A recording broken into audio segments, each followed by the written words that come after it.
I was so excited to get back to work after so many weeks off that I'd gone ahead and made a few bits here before I got on camera. I put the tie rod ends back in there. I made them the same length. One of them was about an inch longer than the other. And I thought maybe if I split the difference, whatever that was, and make them the same length, everything would line up perfectly. But I can kind of see that that's not going to work. Let me show you the bell crank over here. This is the bell crank. And I figured for the best range of motion, I would have to have, this is the pivot point for the bell crank. And this is where it ties onto the bar that goes between the tie rod ends. Right now this to the frame is 4 inches, and this to the frame is 4 inches. That makes it parallel. And now I think that's the best way to start. So if this moves in this range of motion, it's going to be even for the entire range. That meant that this link is now probably a little bit too short, because that's towed in. This one's towed out. You probably don't know if you can see it, but that's wheel's actually towed out a bit, so that has to be made shorter. So that's why those were different lengths. So now that the bell crank has got this, it's evened out. That means 90 degrees to this is how I want this bar when it's centered. That wound up to about here. And I was worried about this link, these pair of links, being too long. I'd have to shorten something, but it gave me just enough. If I pull these out about 1/4 of an inch on both ends, that gave me what I needed for to line up with this new drag link that I'm making. And what I've taken here is some little wedges of metal. This is 1/4 inch, 2 of them. Made a little gusset between them, and these are just tacked together right now. So anyways, I think that looks pretty nice. This is lining up about where it needs to be, because there's going to be a plate going across these two, just a straight plate. There'll be a hole on both sides, the heam there, the heam on this end, and this one's facing that way, and that's where the steering box is going to go. The steering box is here, and I'll have to reposition that, so the plate and all the welding I've done there are wrong. I've counted out the turns on the input shaft here, and it's 2 3/4 turns. 2 3/4 turns lock to lock. So I picked the middle, which is 1 3/8, I think, and this is now centered. This is the center point of where that's going to be. So I want that pretty much straight up and down when it's mounted on the frame. So I've got to redo this plate. It probably will be a different plate. This is pretty thin metal. I might use the same material that I used here, and it'll go on the outside of the frame instead of the inside. So this tie rod end, or this drag link, that shaft is 1 inch, so the radius is a 1/2 inch, 6.5 inches then to the center of this heam joint. That's 6.5. If I don't bump anything, this should line up pretty close anyway. And I want that to be 6.5 inches. And I want this end to be 6.5 inches. At the same time, I am trying to make sure that this drag link is at 90 degrees. I'm not going to be able to do it here too easily with one hand. Now to the center of the hole, it's along that drag link, and that should be pointing at that shaft, and it is close enough. I'll make it exact when I actually get down to welding. So now these arms I need to cut down, and I'll just weld this bar straight onto the ends of these here. Let's see if it's going to hit here at all.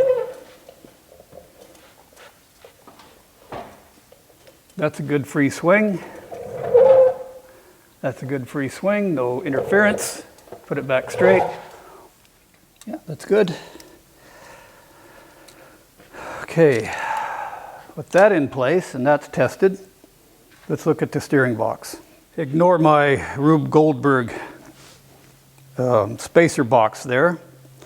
This thing's heavy and there's no way I could hold it in measurement. So I just got it on some blocks of wood. This is back to center. I'm not worried about that measurement just yet. I'm looking to see if this here face is aligned with that bolt, and it is, so that's a straight 90-degree push. Now this is only going to be 90 degrees when the wheels are straight ahead. At anything, if I'm turning it all, okay, now all of a sudden this is not 90 degrees. And it's not in the middle of it either, it's at the extreme edge. But it's going to spend most of its time in this position, so that's why I left it like at 90 degrees. I don't know if that's better or worse for mechanical whatever, but that's the way I'm leaving it. So I've got this lever here, straight up and down. That makes it 90 degrees to the bell crank there. I've pivoted the steering box in toward the front a little bit, and that's making sure that the frame rail here, I know that this post has got to be just inside this edge in order to line up with the steering column.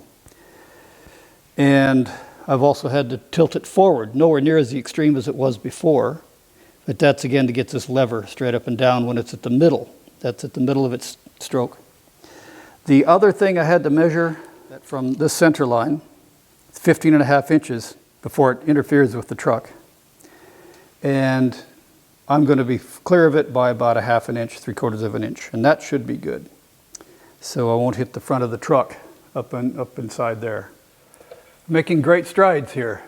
I've got the plate fit that mounts the gearbox mounting plate. It's not really strong enough down here. I'll have to do something. But it's good across the top. I'll probably have to put gussets in behind just to make sure it doesn't want to twist. This is strong enough. This frame is pretty weak because it's only 1/8 inch thick. This is 1/4 inch thick. So that'll be bolted and that should be good. Yeah, 20 inches ought to do it. 20 inches long, left-hand threads on both sides. That's not really going to be adjustable in any case, but if I need to, I can unbolt one end or the other and just turn this, make it the length I want exactly to finesse it. So as far as the critical measurements or critical criteria, the frame is level, side to side, fore and aft. This is straight up and down. This is pivoted inward a little bit, or outward. Inward at the front, outward at the back, so that this points straight at this. And it's the right height, because I know I can go to 10.5 inches, and you can't see it probably in the camera, but that is where it needs to be and still not be visible from underneath the front of the truck. This has to be no more than 15.5 inches, or it, again, doesn't interfere with the front of the truck. And that's 15 there, and I got 1/2 inch, so it's all good. So at this point, I can go ahead and weld everything solid, get this all welded up and gusseted in there. I'll probably cut off these little extraneous bits I don't need anymore. I might extend this plate to go all the way down to the bottom and give me the extra strength that I need, as well as add a gusset behind. Yeah, life is good. Looks like my neighbor's putting up a nice shed. What I'm doing is, okay, that's for the pivot point, the hinge. I've cut the flanges off the top and bottom because they weren't doing anything, they weren't going to help anything, so I'll just cut them off, painting them. This has got all braced up now, and I put gussets on the top. There's one in the middle, one on the inside, and yeah, that'll hold the steering box. With everything else being so strong, the bell crank here was looking decidedly spindly, so I added pits along here, and there's one in there that was there already, but to brace it up a bit. Most of the forces on this are going to be in the up and down motion, up and down, as well as it's going to want to push out. So I think that'll be strong enough anyway. There's the hinge itself.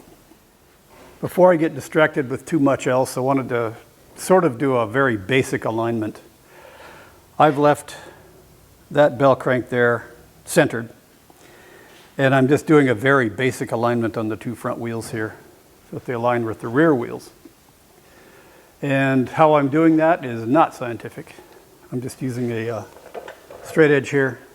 I'm going to point it at the back wheels, and I'm going to work the tie rod ends there and just pull it in a bit.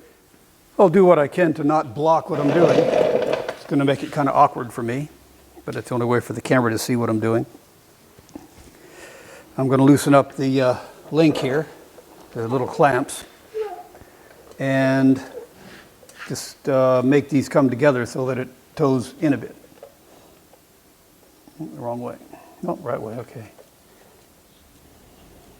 Shouldn't take too many. Just turning this, because it's right-handed, left-hand threads, one turn pulls it in twice as far as it would normally, because they're pulling together. How does that look? A little bit more.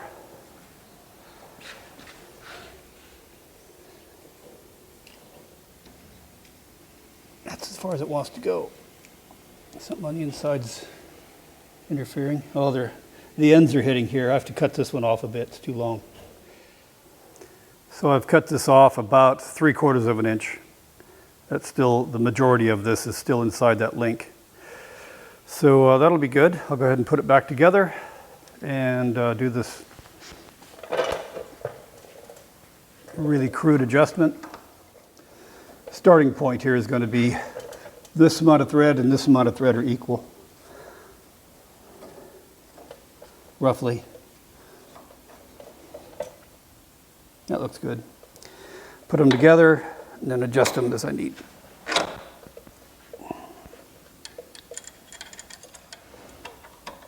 Tight enough. Right, where's my alignment tool?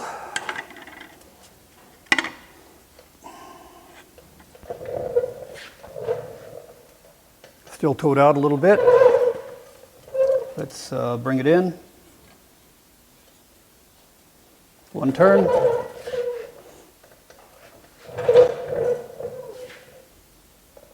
A little bit more.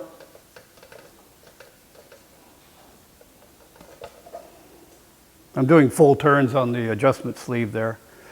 It'll change to something else later. Good enough.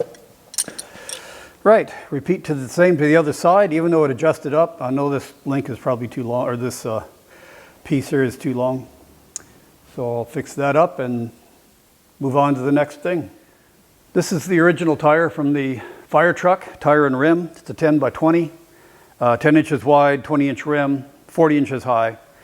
It is a tube type. It's got this bead lock there, not a bead lock, it's, I can't remember what they call it, but it's a, you remove this bead here and you can move the tire, take the tire off. They don't use those anymore, or they do, I guess, but they're not very common and they're kind of a safety hazard. So yeah, I couldn't use this because of this offset problem. This is about 9-inch offset, positive offset. That's for a dual type mounting. It's just the way the trucks were used. Even, in fact, the motorhome was made to use a dually type rim, and even the front, and well, anyways, I couldn't use that. Anyway, this is out the door, and I'm replacing it with that tire. So here's the tire I'm using. It's a Toyo 245/75 by 22.5. In a nutshell, that's about a 7-inch wide tread. It's a 22.5-inch rim, tubeless, and 37 inches high. That's right what I'm looking for. And this is pretty much on the extreme small side of what you can fit on a truck. There might be something smaller, I don't know, but a 245 is quite narrow. This adapter goes from the 8 6.5 bolt pattern on the GM on the inside to the, I think it's 285 by 10 bolt pattern on the truck rim, or 11 1/4 by 10. Well, I found a vendor. I found a vendor in Milwaukee, Wisconsin, and this is after looking at, for months, trying to follow up all the leads, people that build wheels, and nobody was coming forward volunteering to make a wheel for a 22.5-inch truck tire. You can find them at 20-inch, maybe get something made out of aluminum. I think that'd be really expensive. Again, I wanted a steel wheel that I could paint. And it always came back to the offset. A standard truck is going to be a dually type rim, unless for a special application you can get, you know, super singles, and they're mounted on very wide rims, heavy duty on the front of a dump truck or something. But again, it's not, the application wouldn't suit me. Finally, anyways, I found a vendor, and they're going to make me a rim that I can get rid of this, which probably by itself weighs 15, 20, I don't know, 20 pounds, 25 pounds. And the weight was getting heavy because the tire already weighs a bit. I just didn't want all that unsprung weight. So I've been working with this company called Wheels Now, and they have really come forward. Really pleased with what they've done so far. We're still hammering out the actual final design. At the end of the day, I'm going to be able to fit this tire to that hub that looks, you know, it's got pretty much to my design, to my requirements. It's going to have a series of holes around the perimeter. It'll be that 8 6.5 bolt pattern, 22.5-inch, 1-inch offset, and 6 3/4 wide. Painted red and shipped. They're doing all the engineering. I've got engineering drawings. They're really working with me on this. Really, really pleased. And yeah, and all that for a pretty decent price. And all I got to do is, I'm going to give them a pretty good video. So yeah, really making some good progress there. On this side, I've got the primary bell crank all mounted up, bolted on solid. It's all level. Okay, the frame here is level, that's level. This is level, this is level. That's all mounted in. That's the way it's going to work. And I've ordered a link. I left that heme joint with them at the machine shop. And so what they're making for me is a 20-inch long threaded heavy wall tubing. And it'll just thread onto here, thread onto the heme joint. I've ordered lock nuts, which were really easy to find. The 11/16 left-hand lock nuts were really easy to find, 18 thread. So because that was so easy, I don't know what that's going to cost, probably a lot. I don't know. I didn't ask them, and I don't even know when it's going to be done, but I think it'll be pretty quick. And I also opted to then change out this Rube Goldberg device here with these 2 pairs of links and all that. I've just ordered a single 9-inch tube that'll just be the same as what's there. My next step here is to bring the cab back on, make sure there's no interference, bolt on that bracket, and then start working on the steering column inside the cab. The cab is in place. This bracket is actually giving me probably a couple of inches here. That is probably good enough. I might squeeze a little bit more out of that and maybe just give myself an inch of room. But this is the link that ties onto the steering column, and here's the steering column. So the steering column is still, as I knew, is going to be way too long. Probably, if I cut this down, cut most of this away, cut most of this away, it's still going to be probably 5 inches too long. I'm hoping I can just cut this to here. But there's a lot of switches and things on this side. There's a rod that works the ignition switch and such. And this is, I think, backup lights and a lot of other things that go on with this switch. That works off of the handle up here. So, yeah. I got to see how short I can make this before I know how short I can make this. That'll have to be the end of this video. This has been 8 weeks, I think, before it gets to you. And thanks for sticking with me. For the new viewers, please like, maybe subscribe, and I'll see you next time. Thank you.